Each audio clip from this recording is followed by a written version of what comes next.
Congratulations, y'all got what y'all wanted. I don't want to hear nobody complaining about shit. Hey ladies, welcome back to my channel. It's your host London Lamborghini, and I'm back at it again with another video today, talking all about the election aftermath. I know many of us are extremely devastated, but we are still going to discuss it anyway. For those of you who don't know, I actually am American. I'm an American citizen. I was born in America. I have an American birth certificate. I was born in an American hospital, and I was brought into the world by American doctors. So this actually does affect me. I am currently in the UK. I now have a British accent. That's because I grew up in the UK as well. However, this still does affect me and how I'm going to plan for the future, and the place where I feel like would be safe enough for my kids to be born, and just a lot of personal decisions in my life. It definitely does affect me. I know this all affects you as well, and it's very disheartening and very gut-wrenching, the times that we're in right now. But this is just a time for us to go even harder. Go even harder than we ever have before to build the things that we need to see in the world. So without talking too much, let's get into that video.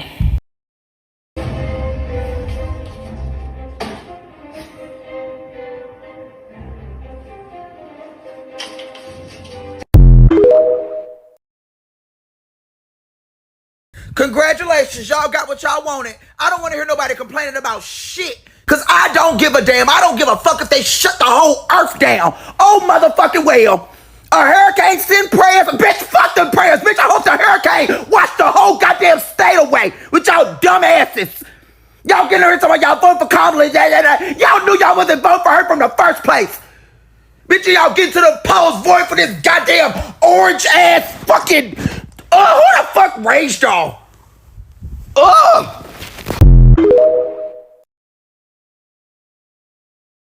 Black women said that they are no longer black women for the collective, and that they will only be black women for themselves. They said that they don't give a fuck what the movement is about. They don't give a fuck if your husband is knocking your motherfucking gears from driving to park, bitch. They don't give a damn. They don't want to hear it. They said if you want to start your movement, you might want to call you a white woman, an Asian woman, better yet, a Latina or a Latino male, since y'all know how that went. Okay. And I'ma hold your hand, black woman, when I say this. It's about fucking time. Okay. There's never been a motherfucking we. You ain't even never took a French course. You ain't probably never been to France. You ain't probably even know what a croissant tastes like. Okay. Never that. I say you do not speak fluent French. Even the ones that do probably just still still get that it ain't never been a we.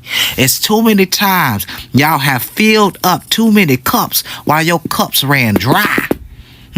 You have quenched the thirst of too many other nations, and you have not quenched the thirst for yourselves. Okay.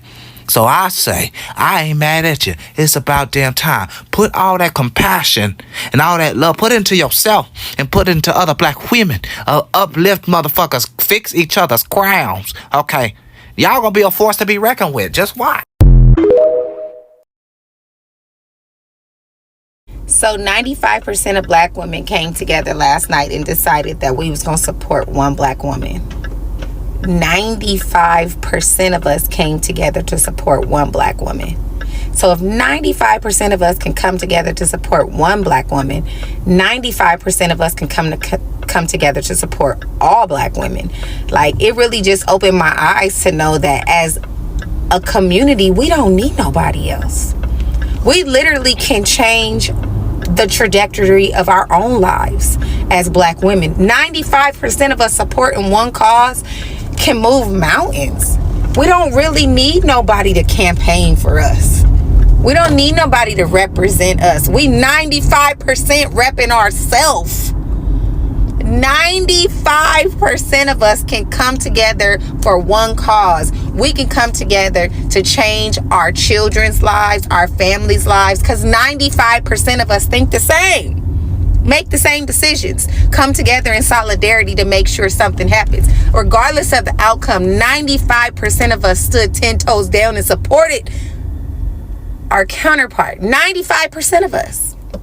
So I say that to say, if 95% of us is willing to support one black woman, 95% of us can support the majority of black women. We can decide to build our own communities. We can raise our own funds. We can select our own leaders. We can change the lives of our children in our own hands, on our own time. We would love the support of a black man.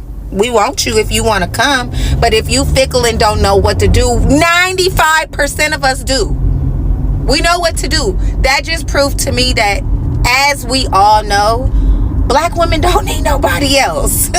We always only had ourselves.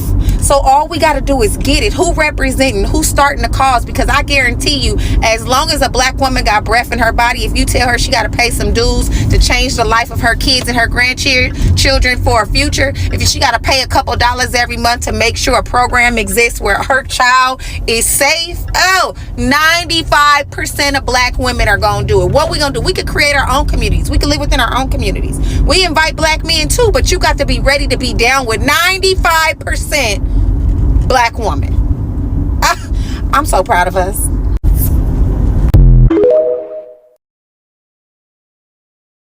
If you are a black woman, start a YouTube channel. Let's start a network of black women YouTubers who do a variety of content.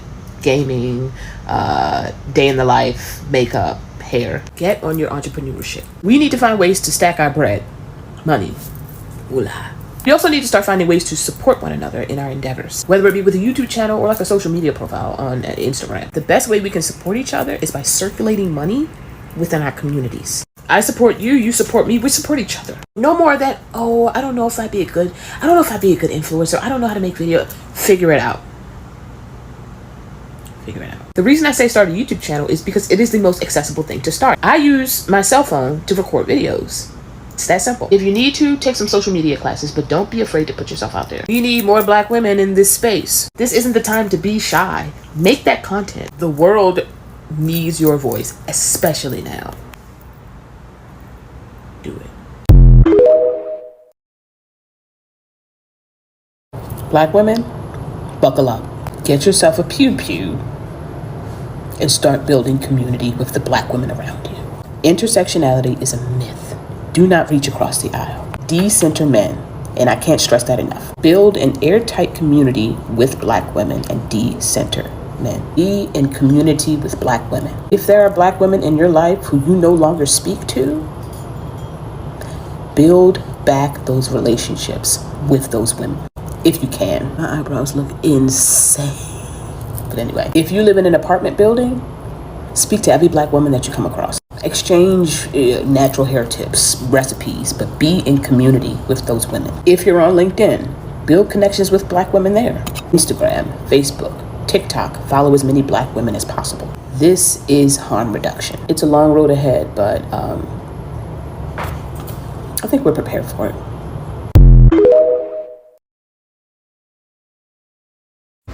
Okay. I know nobody gonna say it, but since we are all for black girls not touching men, black girls this, black girls this, black girls that, black girls that, let's start a community and actually support black girls. Stop supporting all these white girls doing Sephora content. We don't give a fuck about you bitches. Black girl content, black girl content, black girl content. Oh, don't shoot the messenger. Black girlies, tap in. If y'all want anything, promote it, support it, tag, post it, repost it. I'll repost that shit on Snapchat. I'll make a fucking Twitter just to repost for you. Let me know. DMs open, DM me, comment, whatever. Let me know. I'll repost all your shit. I'll put your Cash App on everything because they're gonna pay you, okay? Yeah, let me know. How can I support you today? I love you.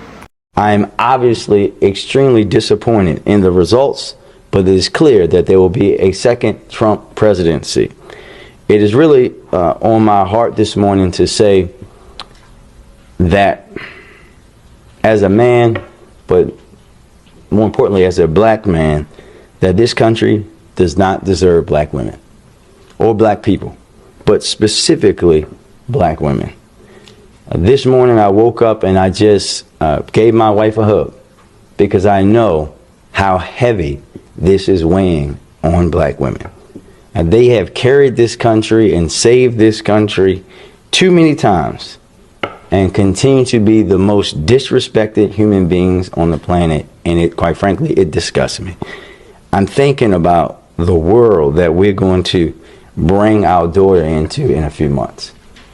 And I want the vice president to know that her and her team did everything right in the right way. But the unfortunate reality is that this country is still steeped in racism, sexism, and misogyny. I am personally proud of her, and I know that so many others are the same. We appreciate her tenacity, her focus, her decency, and how she handled herself throughout this campaign. And I don't want to hear anybody saying that they should have done something different. She should have been running longer. The fact is that they did everything that a campaign can do and more. But we as a country really have a lot of soul searching to do. And that's really what I want to say about that today. But I want black women to hear from me to know that as a black man, I am going to triple my efforts to lift them up, to make sure that they're supported, to make sure that they're seen, and to make sure that other folks are challenged into understanding that they alone can't be the soul of this democracy, and that they alone can't save us from ourselves time and time again. They alone can't be the people that show up and show up in such a way that folks who are voting against their own best interest, that they are saved as well. They can't do it anymore. And we have to be there to understand that reality and lift them up. I don't know everything that a second Trump presidency will bring to Baltimore. But if he follows through on some of his dark, violent promises, we know that we are looking at challenges in the years ahead. But I want Baltimoreans to hear me clearly. We have a lot to be proud of in our leadership in the state and in the city. And I know all of my colleagues in office will agree when I say that Baltimore will always be a place that welcomes and protects our residents, no matter what they look like, who they love, where they were born, or how they choose to live their lives, as long as they're doing it in a legal manner. That will not change. And I will continue fighting for Baltimoreans no matter what. So yeah, the exit polling is telling us that black people tried to save America. Nobody else helped. That's what I see in these exit polls. Black folks tried to save America. And listen, it is documented. I went hard, made some think pieces about my fellow black men and being like, because I needed to see this number. We have a thought process, I think, in the black community. You're not going to talk crazy about us and we vote for you. Like, this is not how that's going to work, right? Clearly, the Hispanics and Latinos do not feel the same way that we do. Because this is what I don't think is clicking. When Trump says he wants to deport 25 million people, there are not 25 million undocumented people in this country. And so who are they going to come for? Latino men, Latino women. And 54% of Latino men were like, when I went to sleep last night, I kept saying, like, I don't understand. I don't understand. And it wasn't like I live so deeply in my blue bubble that I just can't fathom. Like, it's literally that pollsters have tried to overcorrect for how they messed up in 2016. So in the last few cycles, they have been overcorrecting around Trump votes. And so you mix that with some reliable pollsters who have said some things. Some of what as I dug into the polls themselves, what I thought was an over expectation of certain turnouts. Like, you put all those things together, I was expecting Kamala Harris to overperform the polls. I was not expecting Donald Trump to overperform the polls. And that's part of the problem we have here, is that Donald Trump significantly outperformed the polls. And running on deporting undocumented folks, one Latino man. White women, y'all not off the hook. Black folks tried to save America and no one else helped. Thanks for coming to my TED Talk.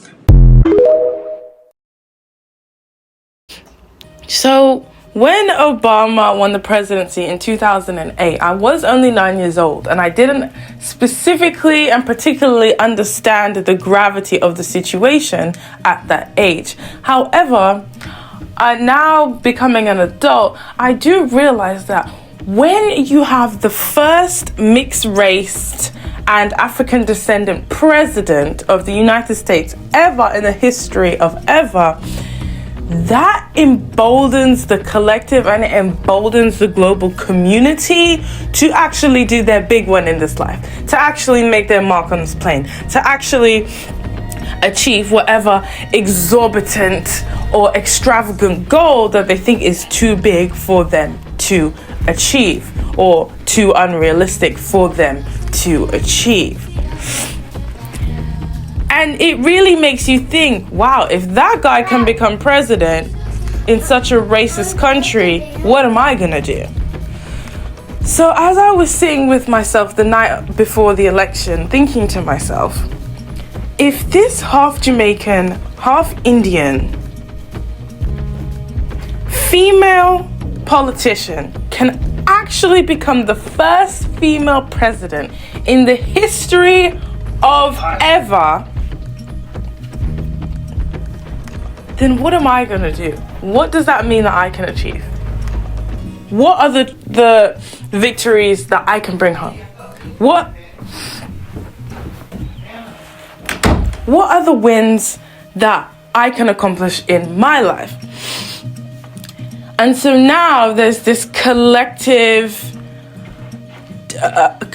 sentiment of defeat. There's this collective demoralization that we are feeling. And I genuinely don't know how to cope with this other than to just rest and let that feeling dissipate, so then we can be further galvanized to action. So yes, I am currently in the UK, so I do not have to worry about Project 2025. However, I stand with each and every single one of you. I'm going to do my best to make sure that you all have the best possible choices, options, and opportunities to choose from when it comes to devising a potential escape plan and opening up doors for new opportunities to maybe move elsewhere. So that's all for today's video. Let me know how you feel in the comments. Send me an email if you want to continue this conversation. And I stand with each and every single one of you. Thank you and see you in the next video.